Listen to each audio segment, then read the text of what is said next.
Oi, eu sou a Sara. Eu sou a Daisy. Eu sou a Mini. E eu sou a Maria. Sejam bem-vindos e bem-vindas ao Donas Cast. Esse é mais um episódio do quadro Mulheres Criativas e dessa vez com um formato novo. A cada episódio, a gente convida uma mulher da indústria criativa para conversar sobre um tema que envolve o mercado que ela atua. Hoje a gente vai bater um papo com a Maria sobre produção de portfólio para livros infantis. A Maria Gabriela é designer e ilustradora, formada em design gráfico pela Unesp de Bauru. Foi lá que ela teve contato com o mundo da ilustração editorial e se apaixonou pelo mercado de ilustração infantil. Sua primeira experiência com livros infantis foi em 2018, quando se juntou com seus amigos Luiz Melo, Carolina Batista e Karen Uehara, para lançar o Me Deixa Brincar, projeto financiado pelo Programa de Ação Cultural do Estado de São Paulo. Atualmente, ela conseguiu se estabelecer como ilustradora freelancer e trabalha com editoras de livros didáticos e ilustra livros literários para autores independentes nacionais e internacionais. Quem quiser conhecer e acompanhar o trabalho dela, pode segui-la no Instagram, @mabi.gabi. Mabi, M-A-B-I.gabi, G-A-B-I. Maria, a gente queria agradecer muito a sua presença aqui no podcast, primeira vez aqui no Donascast, né? A gente está muito empolgada para bater esse papo com você, porque eu acho que aqui todas nós somos muito fãs do seu trabalho, seu traço, seu estilo, as cores, tudo. A gente está muito encantado, assim, então estamos aí apaixonadas e muito felizes de você estar aqui. Eu que agradeço muito o convite, estou honrada de estar aqui, de vocês terem me chamado para falar disso. Eu admiro muito o trabalho de vocês, então eu fico assim, lisonjeada de saber que vocês gostam do meu trabalho.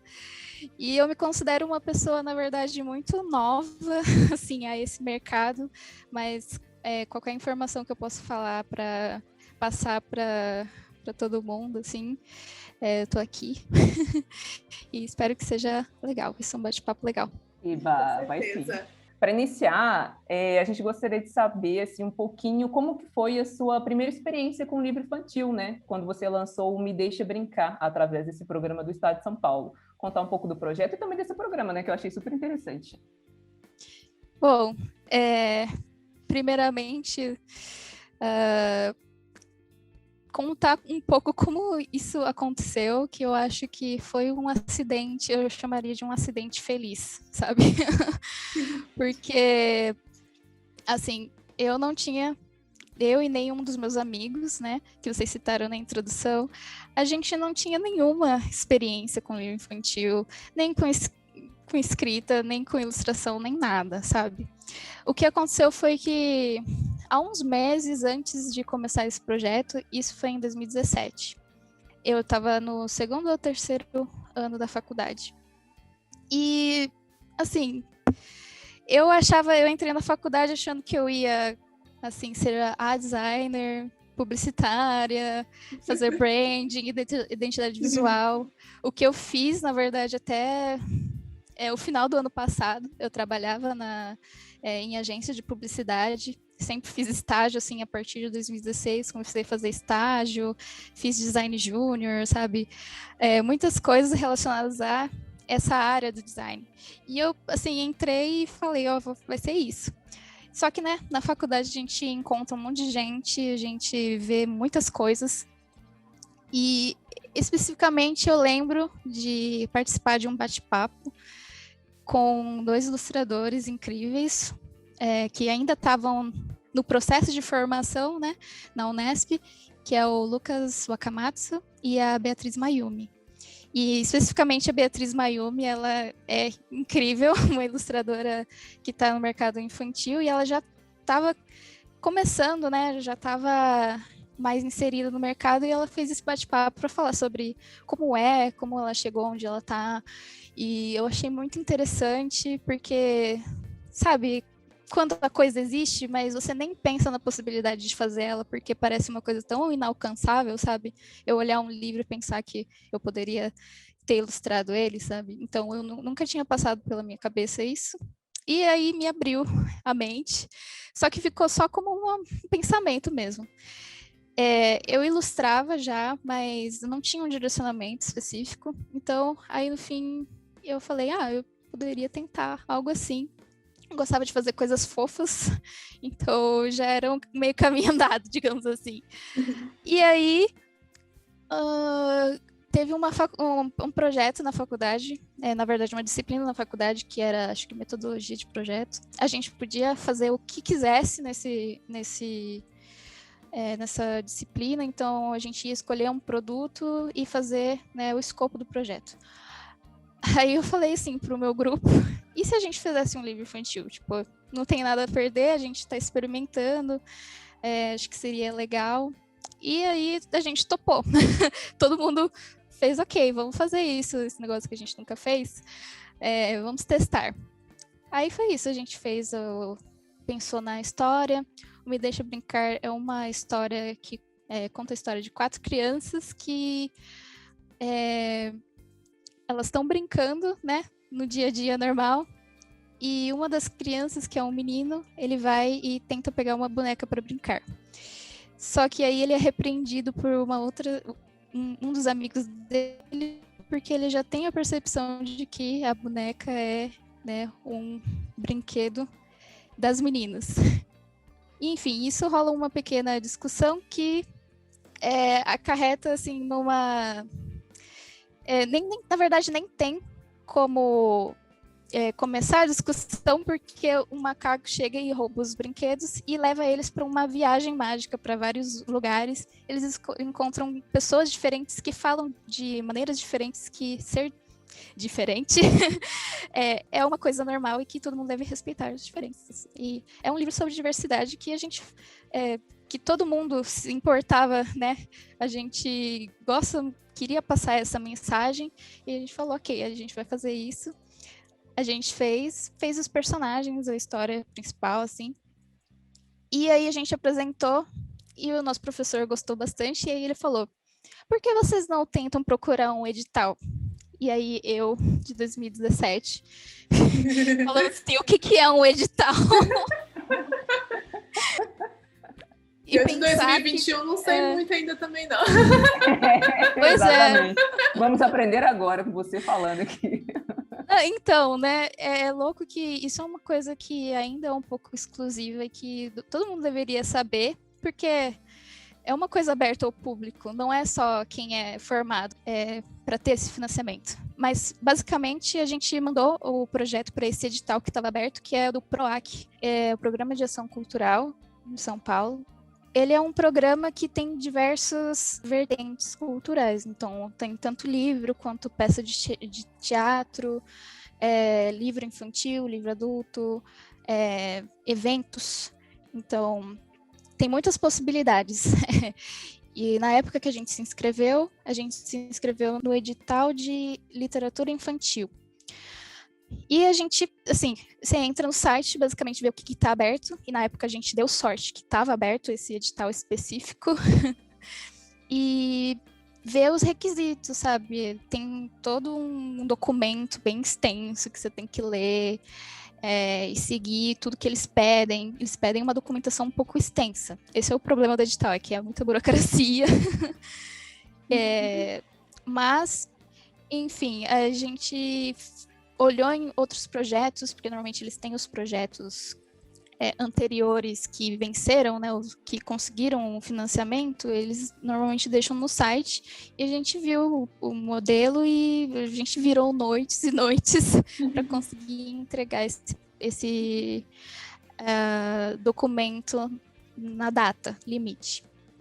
Enfim, aí a gente estruturou o projeto do jeito que eles pediram, a gente mandou. Foram meses e meses de espera, acho que foi uns 3, 4 meses, e a gente conseguiu. E foi, assim, o momento que a gente pensou assim, ok, agora a gente tem que fazer isso de verdade, assim, tem que se comprometer e a gente tem que aprender tudo do zero, sabe? Então foi uma viagem muito louca, a gente tentando aprender qual o processo de fazer um livro, o processo de fazer uma ilustração, o processo de organizar um evento, porque normalmente esses editais, eles requerem que você devolva algo, né, para a comunidade, então a gente teve que doar uma certa quantia da tiragem para a Secretaria da Cultura e fazer um evento de contação de história ou qualquer coisa parecida, com lançamento numa biblioteca ou no lugar público da cidade. E foi o que a gente fez. Mas a gente não fez só um, a gente fez alguns. E tanto é que eu esqueci de comentar, que para a gente fazer isso tudo, a gente começou um coletivo, né, que era, por enquanto, só nós, que chama Pomar Coletivo. Se vocês quiserem, pode entrar no Instagram, eu acho que ele ainda está lá, acho que é Pomar Coletivo, @Pomar Coletivo. E tem lá algumas fotos do que a gente fez, o nosso projeto do Me Deixa Brincar, e tudo mais. E foi assim, foi isso, foi um ano de trabalho que a gente, assim, meteu a cara pra fora mesmo e falou assim, vamos fazer. E a gente fez tudo na marra, sabe? A gente teve sorte de ter muita ajuda de muitas pessoas, professores ajudaram a gente, deram uma bibliografia pra gente se basear, pra fazer o livro. E, enfim, meio que foi essa a minha primeira experiência, assim, fazendo um livro para valer, junto com os meus amigos. E foi, assim, uma experiência incrível, mas não tanto só pela ilustração, mas pelo processo inteiro. Foi muito trabalho, muita ansiedade, muita preocupação, mas foi muito bom no final ver o resultado. E também perceber que, assim, o trabalho que você fez impactou de forma positiva a vida de alguém, e com certeza não impactou a minha vida, tanto é que eu decidi, né, que eu queria continuar fazendo essas coisas, né, relacionadas à literatura infantil.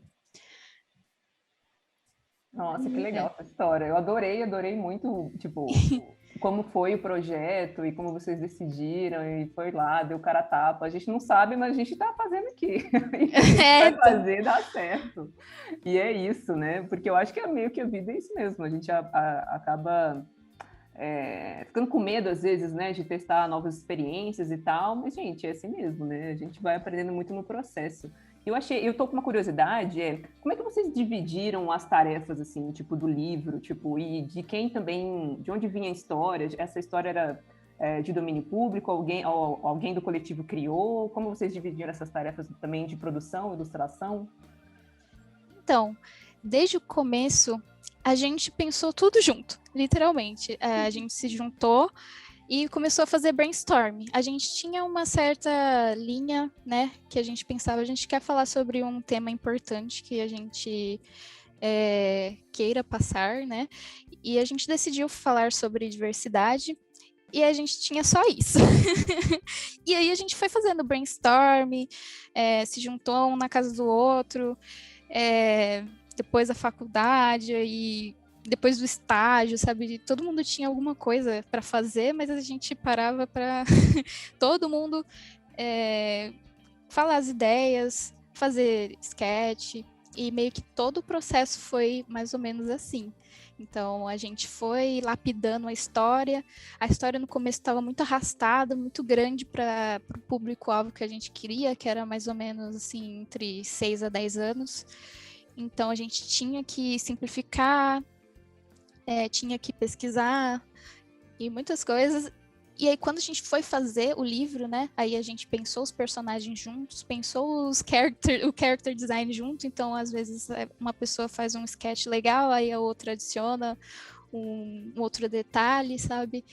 Então, foi um processo bem, assim, trabalho em equipe mesmo. Se você não está acostumado, acho que é meio difícil, assim, também foi um processo de aprender a trabalhar em equipe, com certeza. E aí, quando a gente foi para a produção mesmo, aí a gente fez umas escolhas, né? Primeiro a gente fez storyboard, a gente pesquisou o que a gente precisava fazer, a gente fez storyboard juntos, refez, tudo junto. E quando a gente falou, ok, isso aqui tá legal, aí a gente passou para fazer os sketches, e aí a Karen ficou responsável de fazer os sketches. E a gente sempre dava opinião, e foi um trabalho bem coletivo mesmo. Aí a Carol e o Luiz ficaram para fazer a blocagem, e eu fiz a finalização e edição de detalhes, tudo mais ou menos finalização. Então a gente teve que fazer uma linha de produção, querendo ou não, mas sempre, como a história era de todo mundo, não tinha um pedaço específico que era de uma pessoa ou de outra, foi a fusão das nossas ideias. Então a gente sempre estava sempre perguntando a opinião de cada um para a gente ter um produto que fosse nosso, né? Eu não sei se isso respondeu a sua pergunta. Respondeu. Aliás, eu acho o máximo, porque eu acho que através dessa primeira experiência e passando por várias etapas do processo todo, né, você acaba aprendendo muito também para os seus próximos projetos, né? Então, você não vai começar, tipo, totalmente crua, né, para fazer novos projetos. Eu acho que isso é bem legal. Com certeza, me ajudou total. Aprender o processo, o que é um livro, o que é cada parte do livro, sabe? Coisas que, assim, você pode até passar, assim, batido na faculdade, mas você só vai realmente aprender quando você botar a mão na massa. Nossa, sim, tem coisa que é só fazendo mesmo. Uhum. Não tem como. E Maria, depois dessa primeira experiência, como é que foi o início de desenvolver um portfólio profissional mesmo para esse nicho? Você falou que até então você não tinha um foco, né? Uhum. E aí, depois de vivenciar isso, aí você decidiu, tá, vou fazer portfólio então para conseguir mais projetos de ilustração. Como é que foi isso? Olha, na verdade, eu diria que o começo foi muito conturbado, sabe? Acabei de sair de um projeto grande que tomou, sei lá, 1 ano da minha vida, né, e dos meus colegas. Aí eu tipo, tomei uns meses para descansar. Aí eu tomei umas decisões erradas, sabe? Do tipo, já ir procurar cliente, assim, eu pensar, não, eu preciso de cliente para eu começar. Eu acabei de fazer um livro autoral e eu pensei que eu precisava de cliente para ter um portfólio, sabe? Então, eu usava um pouco do Me Deixa Brincar como um portfólio, só que eu ficava sempre com receio, porque realmente isso foi um trabalho coletivo, né? Às vezes eu colocava que eu fiz finalização, mas às vezes a pessoa pode não entender o que isso significa e tal, então eu evitava dizer, eu que fiz, né? Obviamente. Então eu peguei alguns concepts que eu fiz bem no comecinho, que eu achei que eram interessantes. Aí eu fui nesses sites de freela, sabe? Umas coisas muito avulsas que eu fazia de ilustração digital, eu peguei e coloquei lá, sabe? E aí eu fui atrás de alguns projetos. Aí eu sempre mandava assim, oi, tudo bem? Aqui uns samples do meu trabalho. Aí tinha uns concepts de personagem e umas coisas meio nada a ver com ilustração infantil. Que, assim, obviamente, se eu tivesse o conhecimento que eu tenho agora, eu faria tudo muito diferente. Mas, enfim, foi assim que eu fiz e ok, não posso voltar no passado. Mas o que eu fiz foi isso, eu peguei essas coisinhas que eu tinha e eu tive a sorte de achar um cliente legal, sabe? Eu tive a sorte de que a cliente viu o meu concept de um dos personagens do Me Deixa Brincar e falou assim, esse olhar é exatamente o da minha filha. Porque o livro que ela queria fazer era sobre a filha dela e a irmãzinha dela. E aí, no fim, deu e eu fiz. Foi um processo muito mais confuso, porque eu estava sozinha, eu estava lidando com um cliente que às vezes também não sabia o que queria, sabe? Era uma situação mais complicada. E eu acho que, assim, se eu fosse eu de agora, naquela época eu não pegaria nada para fazer, porque eu estava na faculdade, eu tinha coisas para fazer, eu estava preparando para fazer o TCC, eu fazia estágio, então o mínimo de tempo que eu tinha, e eu virava à noite para terminar um projeto que eu já estava, assim, ao invés de estudar e fazer um projeto para mim, eu estava gastando esse tempo, assim, tentando aprender muito rápido o que eu devia estar estudando, sabe? Então, nem todo começo é muito perfeito, mas querendo ou não, esse projeto me rendeu um portfólio, então, assim, teve uma parte boa, apesar de que, obviamente, se eu tivesse um pouco mais de treino, um pouco mais de técnica, eu poderia ter feito ele de uma forma muito melhor. Mas enfim, já foi. E aí, no final do ano, eu fiz o meu TCC, né? No final de 2019. E, assim, o meu TCC, na verdade, era baseado em incentivar as crianças da comunidade aqui de Bauru a fazer a produção de livros autorais, assim, livros deles. Então, eu comecei mais ou menos essa premissa, mas foi um processo também muito complicado. E, enfim, eu fiz um evento, né, que tinha como produto, digamos assim, o produto final era um livro feito pela criança, né? E também tinha contação de história, muito a ver com a área que eu tô, mas não necessariamente estava produzindo um portfólio. Só que aí no final eu decidi fazer um livrinho que contava um pouquinho sobre o que é um livro, sabe? Meio que materializar toda essa experiência que eu tive. E aí, no final, fazer um livro tutorial. Então, no comecinho é uma historinha de 2 personagens conversando e falando sobre livros, sobre arte, o que é ser designer. E, enfim, muitas coisas. E no final tem várias páginas de atividade de como fazer o próprio livro de vários jeitos diferentes. Então, querendo ou não, esse foi o meu projeto autoral real que eu fiz depois, que foi junto com o meu TCC. Esse é o livro dos arteiros. Isso. Eu amo esse projeto seu. Nossa, sou apaixonada por esse seu projeto. Quando eu vi ele no Behance, eu salvei como referência para mim, porque ele é muito, muito bom. Eu adoro como você distribui ele e o projeto é muito legal mesmo. Parabéns. Obrigada. Eu amo. Ele é lindo demais. Já aproveitando então e falando desse projeto seu que eu adoro, do seu portfólio, eu adoro como você distribui ele. E eu queria então te perguntar quais peças que você acha importante ter no portfólio para quem está em busca de trabalhar nessa área, né, com o livro infantil. Bom, depois que eu terminei esse ciclo, né, me formei na faculdade, aí eu pensei assim, agora eu tenho que realmente focar em ter um portfólio mais direcionado, se eu realmente quero trabalhar nessa área de livro infantil. Assim, pesquisando, depois de pesquisar várias maneiras, né, eu achei um lugar que dá cursos para ilustradores, que se chama Make Art That Sells, que em português é Faça Arte que Venda. E eu me deparei com esse lugar fazia um tempo. Eu pensei, eles têm um curso de ilustração infantil, que é Illustrating Children's Books.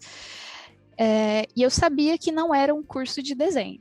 Era um curso de portfólio, um curso de mercado, assim, que tinha pessoas do mercado falando, dando dicas, mais. E eu pensei, ok, eu vou investir nesse curso.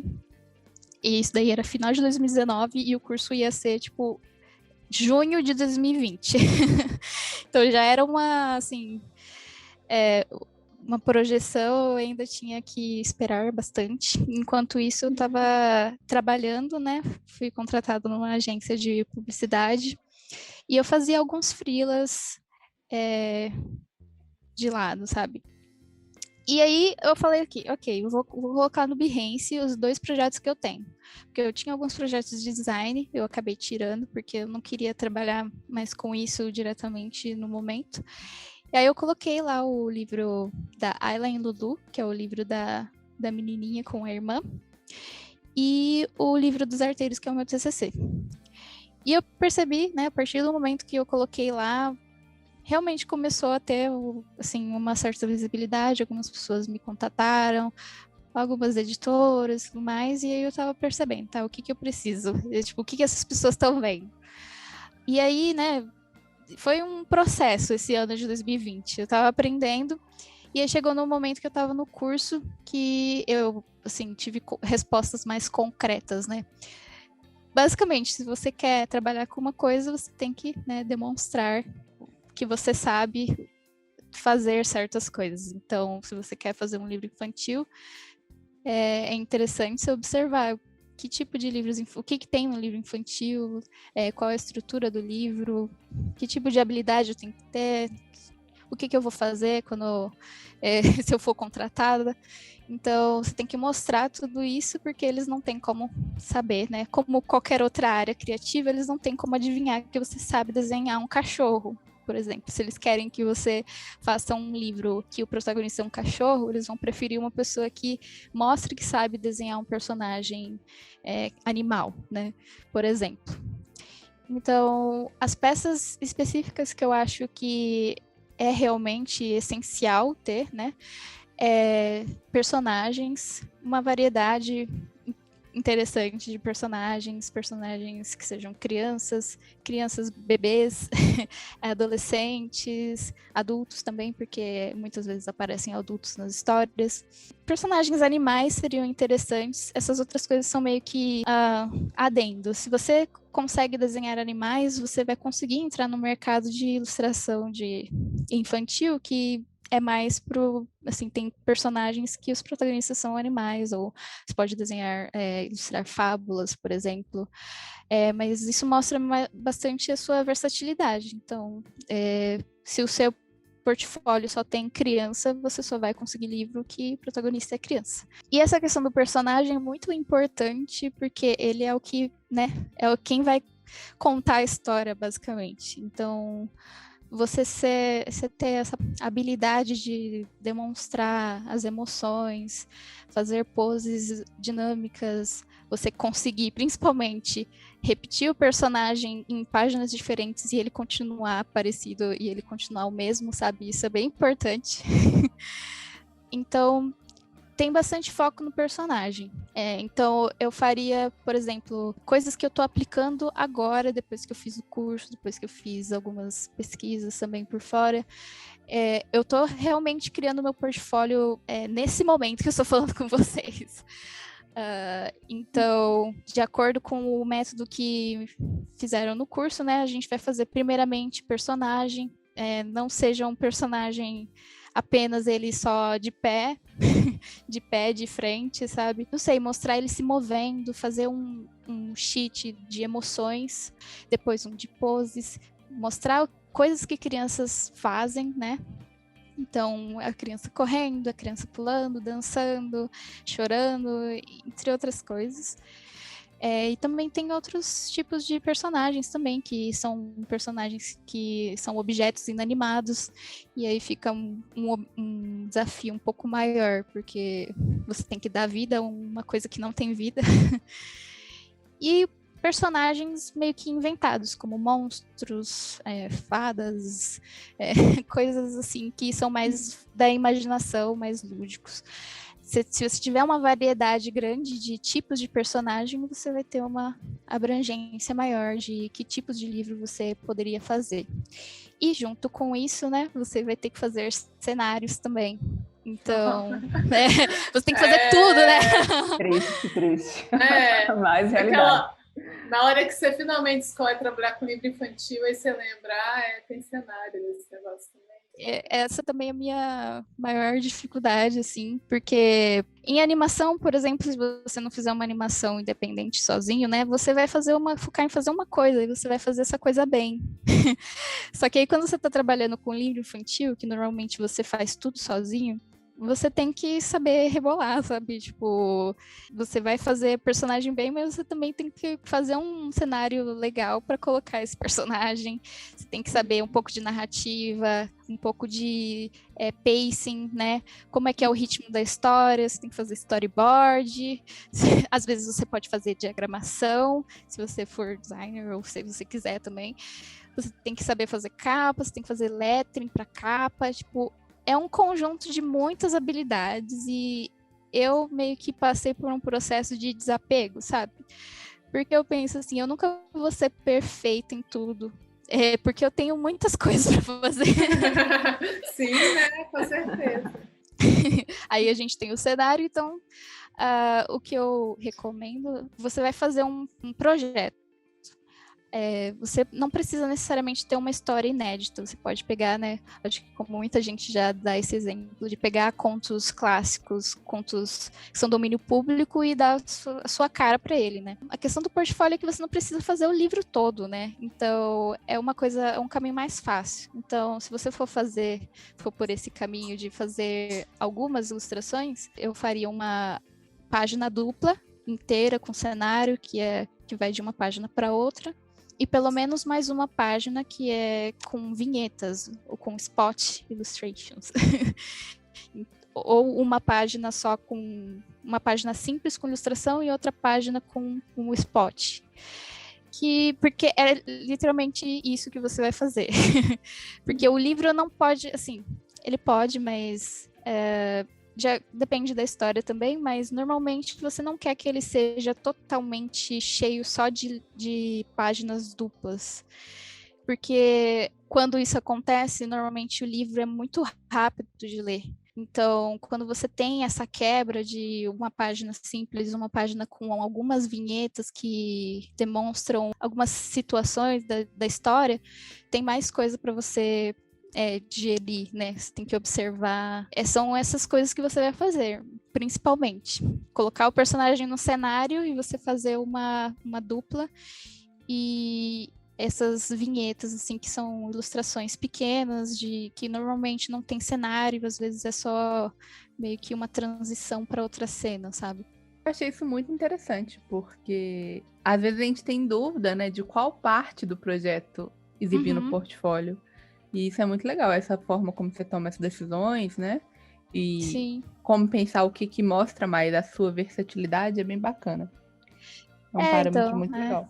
Uhum. Por exemplo, na ilustração de página dupla, você já espera que seja uma parte da história que vai ser impactante, sabe? Então, você escolhe esse momento, o key moment, né? Tipo, o momento chave da sua história e fala, é isso que representa a história. Eu acho que esse é um jeito bom de escolher qual parte você colocaria.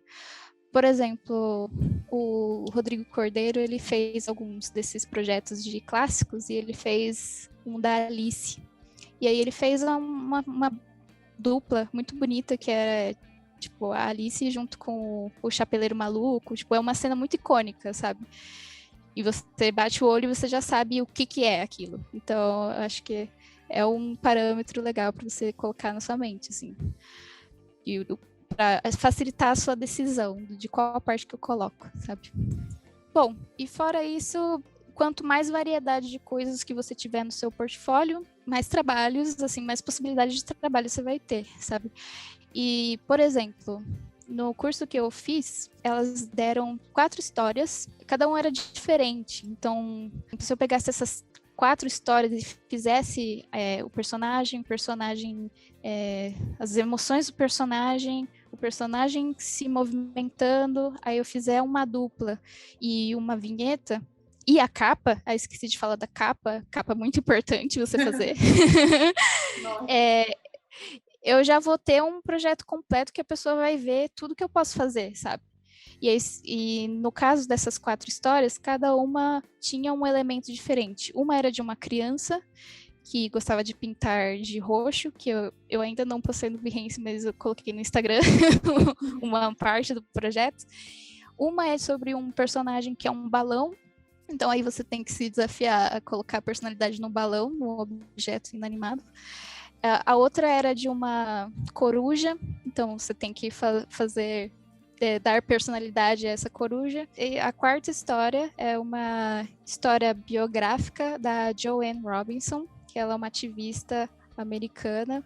Então já também tem outro desafio, que é pegar uma história que necessariamente não é para criança e deixar ela atrativa, sabe? E desenhar os personagens adultos de uma forma que as crianças também se conectem com ela e tudo mais.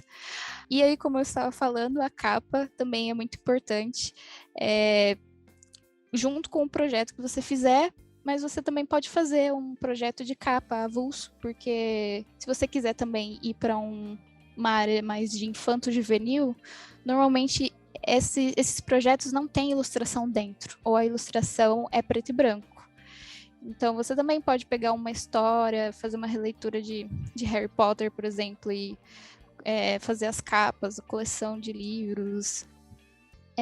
E para isso também, uma coisa que tem sido muito requisitada, assim, de acordo com as moças do curso, que elas são, tipo, bem antigas no mercado, eles procuram muito artistas que conseguem fazer lettering.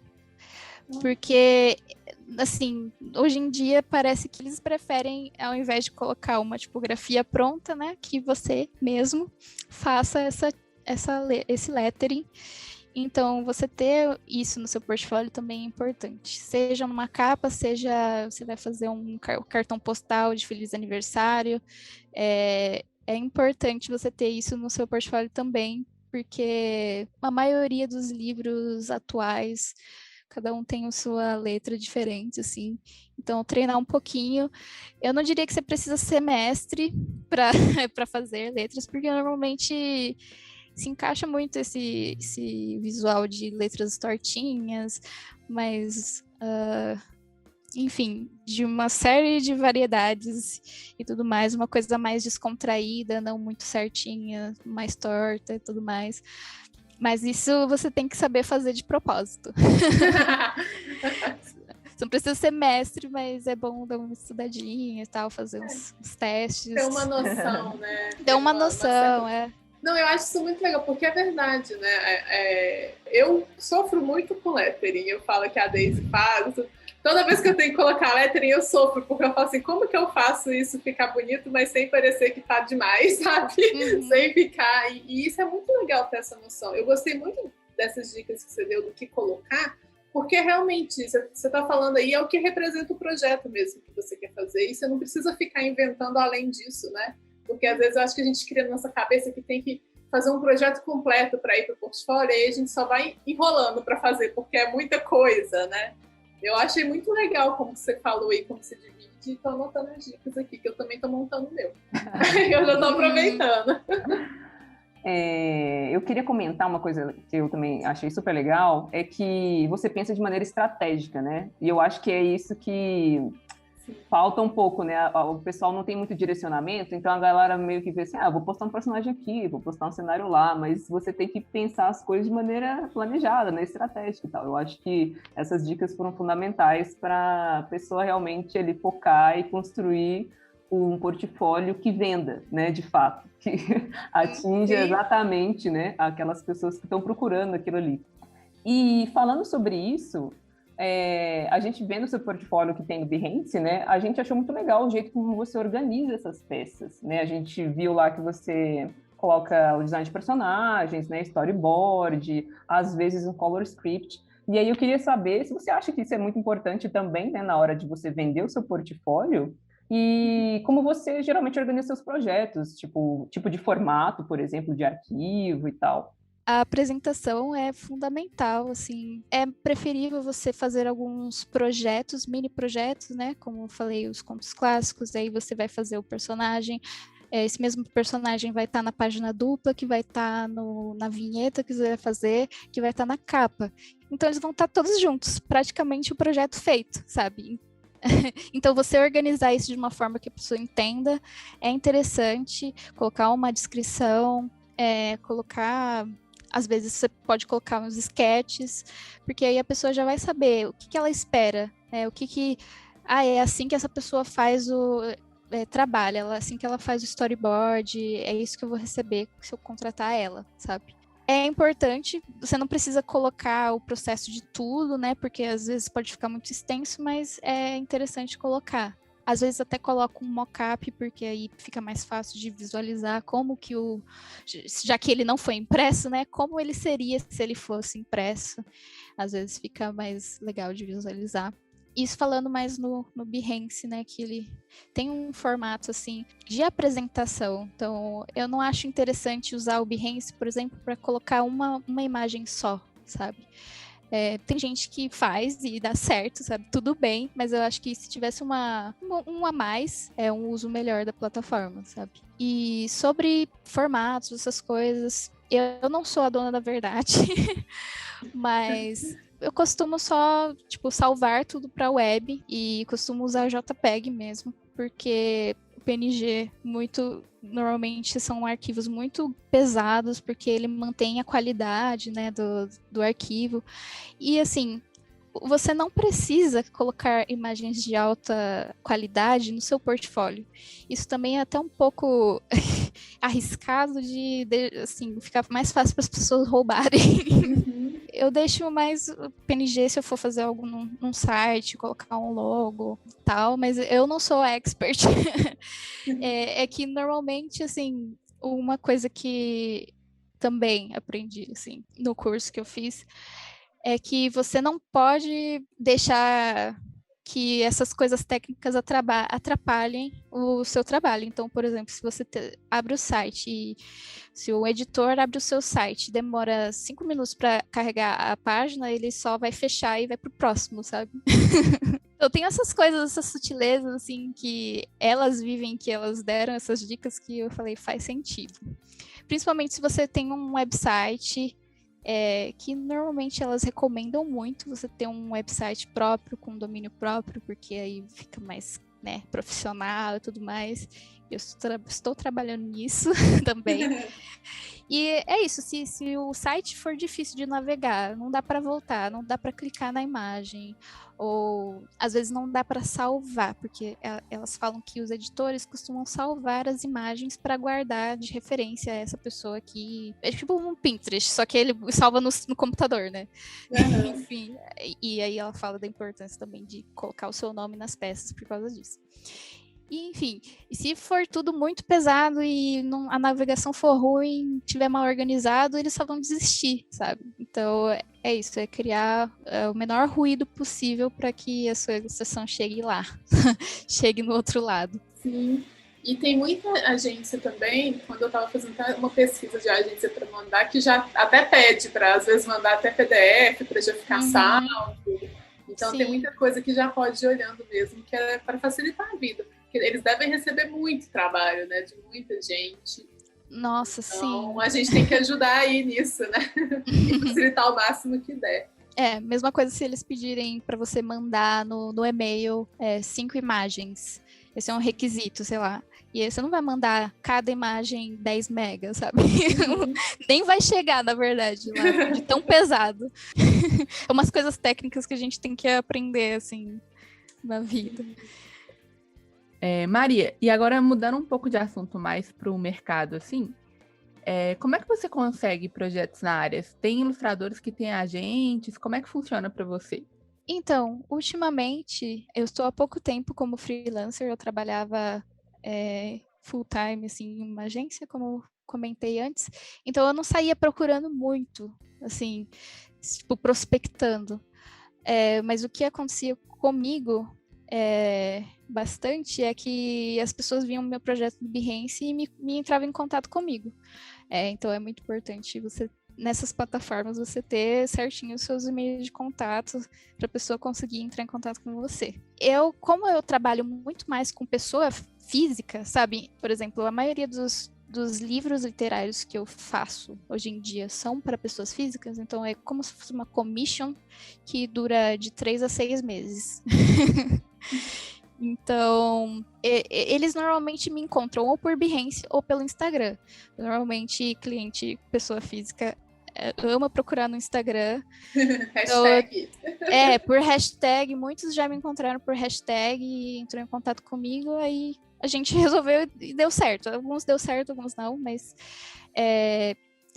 sobre a gente, eu vejo que tem muitos que tem. Na verdade, eu acho que para mim é um objetivo um pouco mais para frente, quando eu tiver com um portfólio mais variado, assim, quando eu terminar esse planejamento que eu tô tendo todo, é um objetivo meu ter um agente literário ou um agente de arte mesmo, porque eu acho que é muito mais fácil você ter contato com as editoras, com os diretores de arte, se você for por meio de um agente, sabe?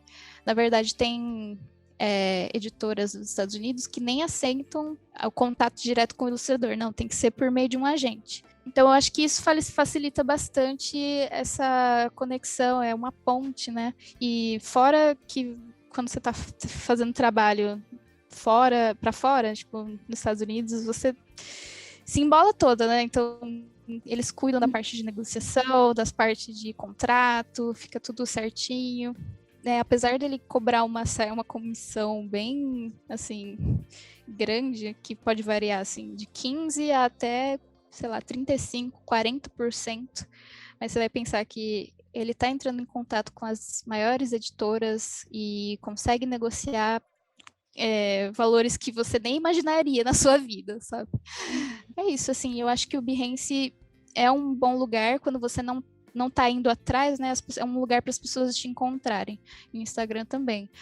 Mas quando eu tiver com o meu portfólio mais, né, do jeito que eu quero, eu pretendo, assim, tipo, fazer o site e tudo mais, e ir caçando, né, e-mail de agentes, de diretores de arte, de lugares que eu sei que tem uma cara mais ou menos minha, que eu sei que eles estão com submission aberto, né, então você pode mandar o seu portfólio e falar, oi, estou disponível, e normalmente é isso, assim, essa é a prospecção de agentes, ou você manda direto para diretores de arte. Você tá com o nome do diretor de arte lá, que fez o livro da ilustradora que você ama, sabe? Você pega o nome, joga no Google e provavelmente você vai ter um site ou um e-mail que você pode entrar em contato.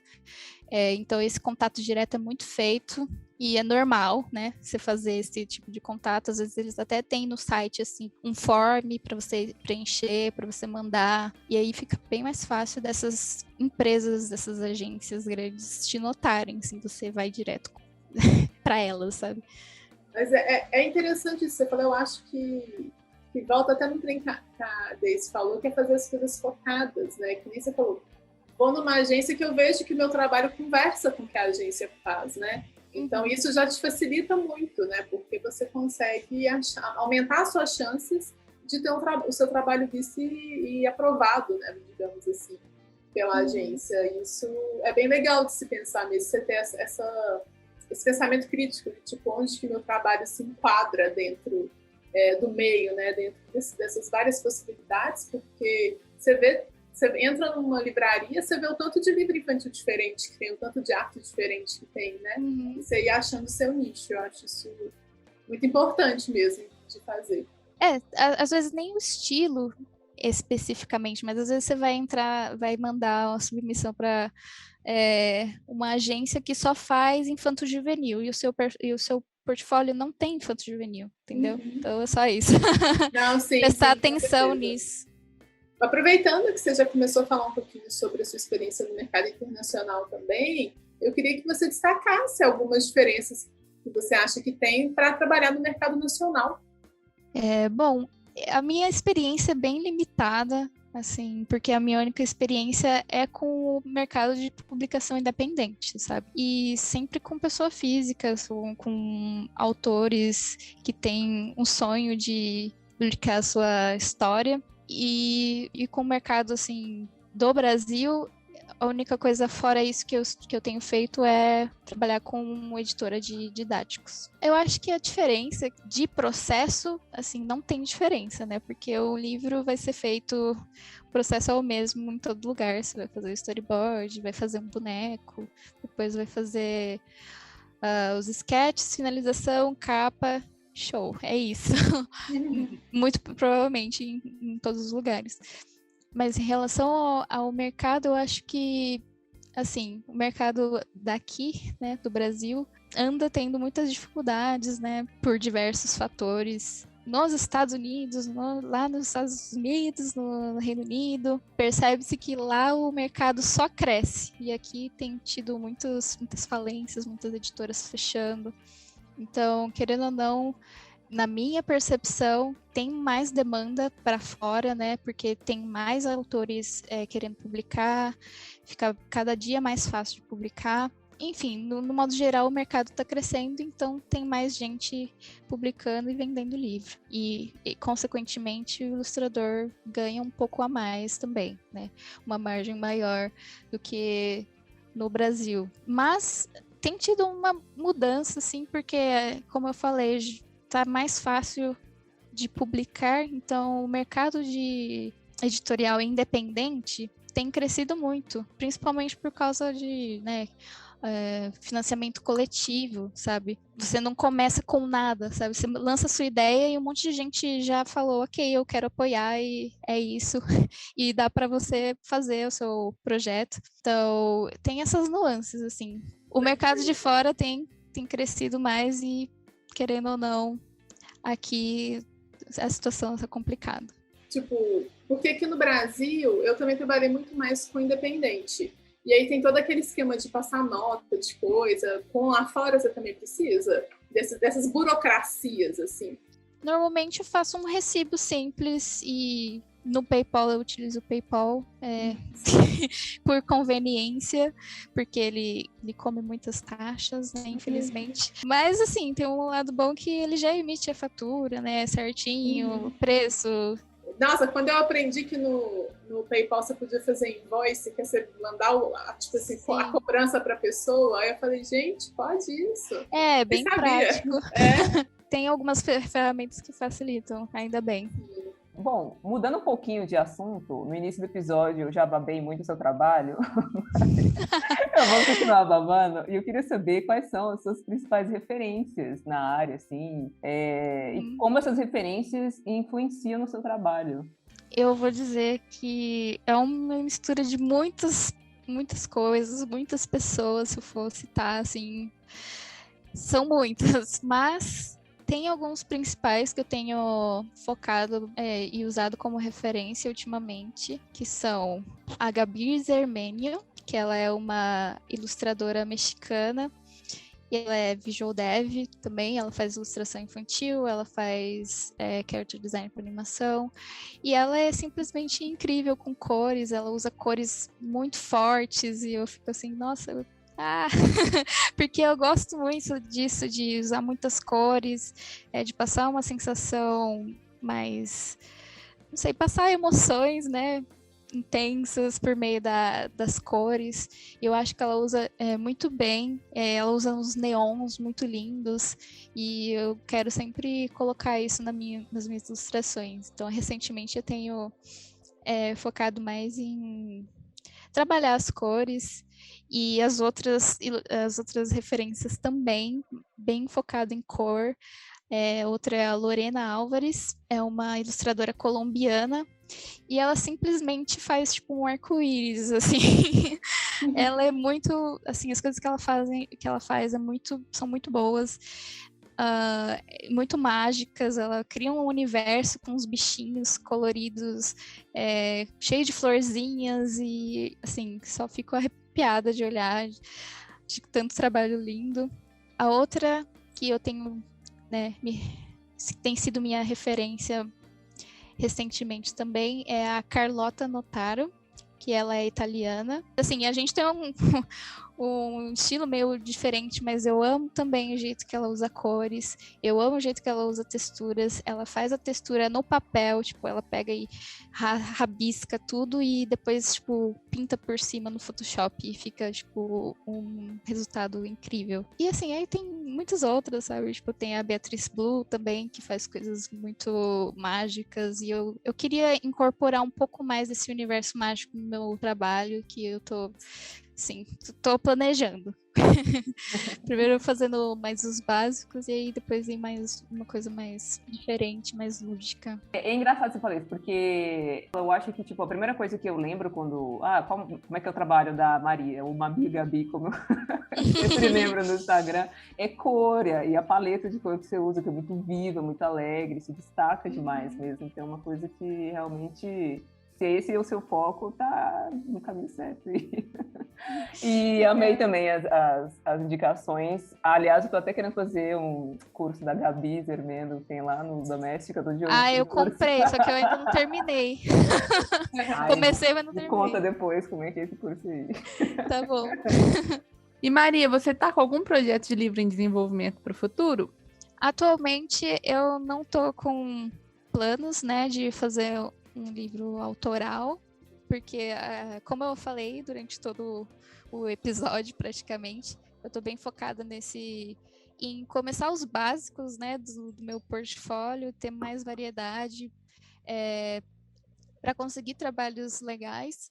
E aí focar na parte de criação, porque em 2017, 2018, eu senti na pele o que é fazer um projeto autoral, e eu acho que muitas pessoas concordam que é uma coisa assim que você dá o seu coração, né? Então, eu acho que a parte de criação, de assim, elaborar, estruturar um projeto é a parte que demanda mais tempo, sabe?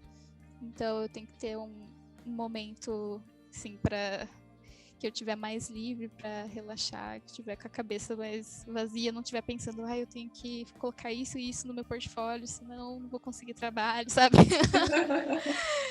Mas assim, coisas pequenas, não sei, talvez no futuro tenha algumas coisinhas, mas no momento um projeto maior não tem previsão de quando vai sair, mas eu pretendo um dia, né, mais pra frente fazer, que eu gosto bastante.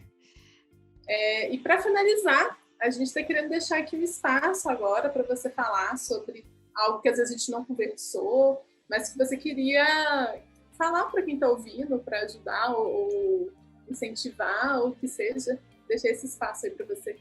Bom, acho que o que eu tenho para falar é que faça o que você gosta de fazer.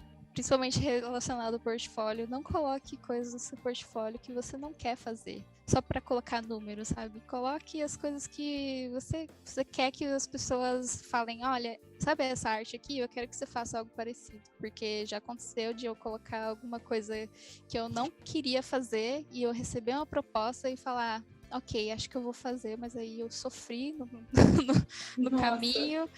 E sobre o mercado, principalmente o mercado de infantil, né? Eu acho que eu diria assim, uma dica é para você não se limitar também só à literatura infantil. Com os cursos que eu fiz, né, no Make Art That Sells, elas falam bastante sobre outros mercados que eu nunca tinha parado para pensar, como o mercado têxtil. Por exemplo, você pode fazer patterns, você pode fazer ícones que vai em roupas infantis, porque você pode manter o tema infantil, você pode fazer cartões postais para diversas ocasiões, Dia das Mães, Dia dos Pais. Isso daí tem um mercado muito grande, principalmente nos Estados Unidos. Tem diversas possibilidades, brinquedos, editorial de um modo geral. Você pode fazer ilustrações que não são necessariamente direcionadas à ilustração infantil. Hoje em dia tem bombado muito o editorial para notícias online, né? Principalmente agora com a pandemia. Não tem muita gente, por exemplo, para sair tirando foto. Então, segundo a Lila Rogers, que é a fundadora do curso, ela disse que tinha muito mais demanda para ilustrar um certo artigo, sabe? New York Times tem muitas demandas para artigos, para você dar uma ideia principal de um artigo, por exemplo. Então são coisas assim que você pensa que, eu vou ficar só nisso aqui, mas tipo, tem um mundo muito grande e eu aconselho você a pesquisar mais sobre essas outras áreas e que eu acho que você pode se encaixar também, do jeito que eu também estou tentando abranger um pouco as outras áreas, assim. E acho que é isso. Ai, foi ótimo. Adorei. Isso é muito verdade, né? A gente não se limitar a uma coisa só, né? E ter mais possibilidades, que isso também aumenta a nossa possibilidade de trabalho, né? Com certeza. Também. Sim, aumentar o leque, né, de possibilidades, mesmo estando dentro do seu estilo, né? Eu acho que tem isso também, isso é importante. E muitas artistas que eu admiro que fazem infantil também trabalham muito com animação, por exemplo, com concept, né, de personagem ou cenário, enfim. N possibilidades. Aí descobrindo que gosta de fazer mesmo, né? Sim, com certeza. Maria, eu acho que a gente vai acabando por aqui, então. Foi ótimo te ter nesse episódio, eu acho que a gente aprendeu muito, na verdade eu tô com meu caderninho aqui, vocês não estão vendo. Estou aqui só anotando todas as informações, então, muito obrigada, acho que a gente, né, todo mundo aqui aprendeu muito, foi muito informativo. E fica aí nosso agradecimento mais uma vez por aceitar o convite. Ai, eu que agradeço o convite e que bom que foi útil para vocês e espero que a gente continue essa jornada só melhorando, porque o portfólio, vida, carreira profissional, assim, não tem fim, né? Então a gente está sempre aprendendo. E é isso, muito obrigada por me terem aqui. Bom, gente, ficamos por aqui. Obrigada a todo mundo que nos acompanhou nesse papo maravilhoso, né, até agora. Se vocês quiserem conversar com a gente, mandar alguma dúvida ou sugestão de convidadas, manda um direct no nosso Instagram, que é o @arte.donas, art.donas com 2 N's, ou no e-mail, que é a mesma coisa, arte.donas@gmail.com. Até um próximo papo. Tchau!